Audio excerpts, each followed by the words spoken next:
kiongozi haukumbuki kwa cheo. Ukurugenzi haukumbuki kwa cheo au kwa suti kali.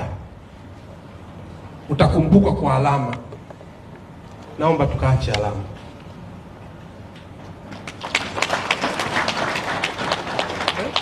Tukaache alama tu. Kila mmoja kwenye nafasi yake.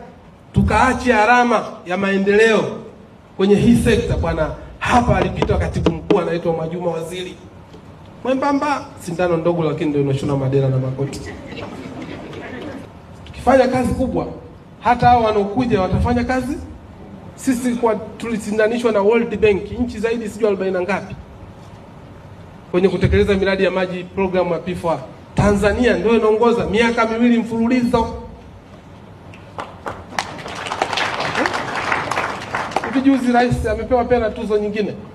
Tunaweza twendeni tukafanye jamani. Tuna akili na maarifa yakatumike. Kubwa tu mimi ninachokiona kwenye hizi taasisi, watu wapewe nafasi zao. Kuna watu wana uwezo. Hebu wapewe, hata mtu kama umpendi, mpe tu nafasi afanye kazi. Huku kwenye mataasisi wakati mwingine mtu huyu unamwona kabisa ana uwezo. Huyu sio mwenzangu. Au anaweza akatoa wazo tofauti. Naona huyu sio mwenzetu. Sio mwenzetu vipi? Sio mwenzetu vipi?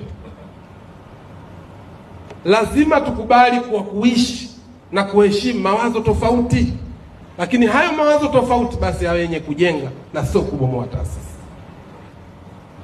Tusizoee changamoto kwamba hii ipo tu. Ndio changamoto yetu katika wizara yetu.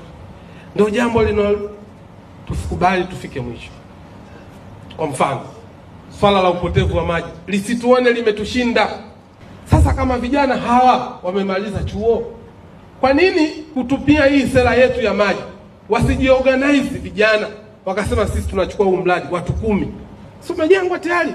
Sisi tutausimamia, tutakupata makusanyo, pesa hii itachukua serikali, hii tutapata sisi, wao watapata, serikali itapata, lakini mradi utakuwa endelevu. Miradi ya maji kupitia wizara yetu ya maji ni fursa ya ajira kwa vijana wetu. Mlitazame vizuri. Yapo baadhi ya maeneo kama nilivyoeleza, Tunduma center kubwa haina maji. Hapa private sector, hebu kafanye, wewe fanya. Sisi tutakusupport.